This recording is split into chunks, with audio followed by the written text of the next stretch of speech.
with License to Carry, and I'm here again at Buck & Doe's Mercantile in San Antonio. We're going to talk today about the cost of guns. What is the average cost of guns here in 2022? All right, so we have different selection, and I'm going to focus today on handguns, okay? There's a lot of different theories and a lot of different ideas about which gun is best for home defense, whether it be handgun, rifle, or shotgun, and I'm not going to discuss all of that because we're just going to focus on handguns, okay? So handgun is probably the most popular, especially for new shooters. So we're going to look at a variety of different guns and kind of give you an idea of what the cost is and what you're looking for. So I have here with me today one of our gun guys. It's Matt. Matt, thanks for being here. Yeah, no problem, Kari. So Matt's going to kind of walk us through this as well. So Matt, you know, you get all kinds of different customers in looking for guns, of course, and then you always, I'm sure you do already ask them, what is it that you're looking for? What kind of gun? What is the purpose that you're looking for? Is it for self-defense? Is it for home defense? Is it for just having fun and shooting? Okay, competition, whatnot. So we first have to ask ourselves, what do we want the gun for? Now, if you're like me, you end up with a lot of guns because you just want one for everything. All right, but we're going to focus on just some of the few that we have here at the store today. So Matt, let's start here with the smaller compact guns, if you will. Yeah. So these are two of our selections that he's pulled. Of course, we have a lot more than this, but we're just going to focus today on some of these. So these would be mainly for concealed carry, right? Yeah, that would be a dedicated concealed carry gun in my personal opinion. They're higher capacity concealed carry guns, so they are either a stack and a half or a double stack in capacity. So you get at least 10 to 11 plus one in overall capacity in the gun, which is great in such a small package. Right, because remember, even when we're carrying a gun, we want to be able to have as many rounds on us as possible because we don't know how many rounds it's going to take to stop a threat. Right? We understand that. So the more round capacity you can have in your gun, in your magazine, the better off you're going to be. Because I don't know a lot of people that really carry extra magazines around with them, right? So yeah, there's a small niche of people like myself that would carry at least 2 magazines, and in most cases, it's not because I want the more ammo on me at all times. It's in case I have a malfunction, I have a backup to pull from. And working in the gun industry and doing what we do here, it's nice to have, you know, your first, your second, and your third option. Right. That's good. And being able to switch over to that. So we have here the Springfield Hellcat 9mm. The cost for this retail is $550. And then we have the next one over. It's been one of our most popular, I would say, and it's a 6-hour P365. And as you can see, it runs for $500 retail. So this is probably about the average cost. I mean, I would guesstimate pretty much $500 is kind of where you're looking at for most. Within the market, you're going to get a high quality, reliable firearm in that $500 to $600 range with good feature set that you know you can trust. Right. And then if we move up, now these are great for people with small body frames as well. They're easy to carry, they're easy to conceal. So if we move up in size just a little bit, we go to the 6-hour 365 XL, which runs for $640. And then this one over here is the Glock 43X, which has also been really popular as well. So, and that runs $560. They're both 9mm. So yeah, so this is obviously still concealable, right? Still extremely concealable. The nice thing with them, with a little bit larger frame, a little bit better capacity, they're a little bit easier to shoot on the range. You get more training in. People really like that flexibility of a gun, especially if it's only going to be their one gun.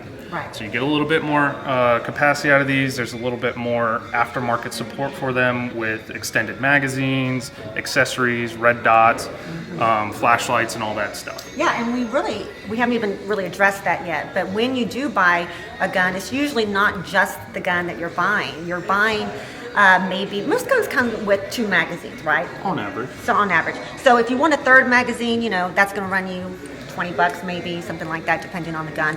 But then you got to buy ammunition, and which is around $20 a box these days. And then if you want to add a dot, which everybody's going to the dot these days, right? So that's going to run you, you know, another $300 to $500 for that. So you're looking at all the accessories, and not just that, but you're also going to need a gun lock or a gun safe to keep your gun in.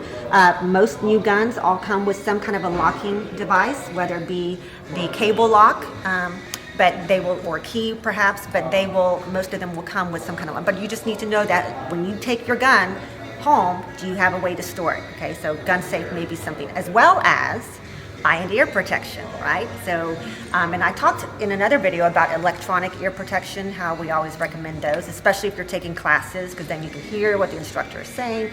But those are just some of the other added costs that we're looking at when we make our first gun purchase. So let's go on. So we have the little bit bigger gun. Now we move on to another size gun. Tell us about these, Matt. Yeah, so these are your common compact style guns. So we just got out of some subcompact and micro compact guns. These are going to be your dedicated compact guns.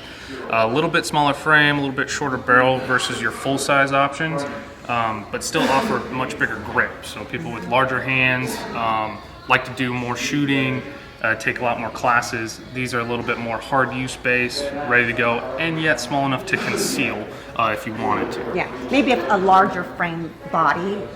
I mean, I know it would be hard for me to conceal this on my person, perhaps, but definitely people, you know, depending on your way you dress and all that other stuff, that accounts for how we conceal carry. So, and then moving up from that, we have our larger guns. And now, I love the big guns because they are fun to shoot, and they shoot easier than our little guns. People have this idea that the smaller the gun, the easier it's going to be to shoot. And that's not true. It's not true, because the bigger guns have the longer barrel that you can see, so that allows more time for the bullet to travel down the bore of the gun, thereby giving you less recoil. And so these are the fun guns. Now, I would have a really hard time concealing that. I've tried. Okay, so, because believe me. But we're going to talk a little bit about these, and we can look at the price points on these as well. So what do we have here, Matt? You have the 320 X VTAC model. So this is a full-size gun, 4.7-inch barrel from SIG. Has a lot of upgrades to it with night sights. It's optic cut as well for all your different accessories you want to mount on that guy. Definitely something you put in the class of, I want a dedicated home defense gun that I could put all my gizmos on and be able to shoot the best I can. So least amount of recoil, most amount of attachments, and highest capacity. So you could do 17 round flush fit, 21 round extended, and even more on the aftermarket nowadays. Great flexibility within that platform. And if you really needed to, you could try to conceal it, but most people wouldn't be able to. But it's a great outside the waistband duty style holster setup, especially if you take a lot of different classes or like more tactical style of shit. Sure. And then we have here, this is the Shadow.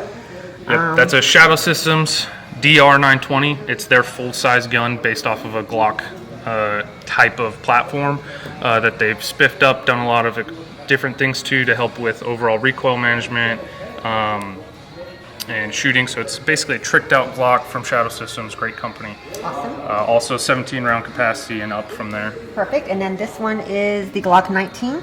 Yeah, that's the 19X model. So very popular gun, almost considered a collectible these days from Glock. The benefit of this guy you get over some other ones that a lot of people like, it's more of a European style slide to grip setup. So you get a full-size grip, 19 round plus 1 capacity out of the box, and then you still get the compact slide that you get from your Glock 19 compacts. Right. So for a lot of people, they really like that combo of a full-size grip with a shorter sliding barrel. Right. And then I'm going to show you one more because it's my favorite, is the Staccato. Okay, so the Staccato is like butter, and you're going to pay a price for that butter. Okay, so let's look. How much do we have the Staccato for? It's $2,400, right? Yeah, they come out of the box about $2,400 for the optic ready models. So this also will take optics, lights, lasers, anything else you want to do. Has upgrades from the magwell. You get 20 round mag with it, as well as 17 round. So 17 plus 1 or 20 plus 1 capacity. Definitely more of a full size duty style weapon designed for outside the waistband carry and duty, as well as an amazing competition gun right out of the box. Yes, I love mine for shooting IDPA, or like you were saying, when you take a class, it's always best to have a higher round magazine, because otherwise you're going to be loading magazines the entire day all the time. So that just gives us an idea of the choices that we have. And if you're still confused, well, that's okay. Do your research, but also come to the range rent a gun, try them out, and see how you like them. How do they feel in your hand? Okay, we didn't talk about that today, but I just wanted to give you an idea of kind of what the cost is running these days for your most popular guns. So thank you, Matt. Yeah, anytime, Kari. I appreciate your wealth of knowledge, and thank you guys for joining us. I hope this gave you some ideas of what you would like to purchase or not purchase, and we'll see you on the range. Thanks for checking out today's episode. I want to hear from you, so please leave a comment, like, and don't forget to subscribe and share with others that you think would enjoy it as well.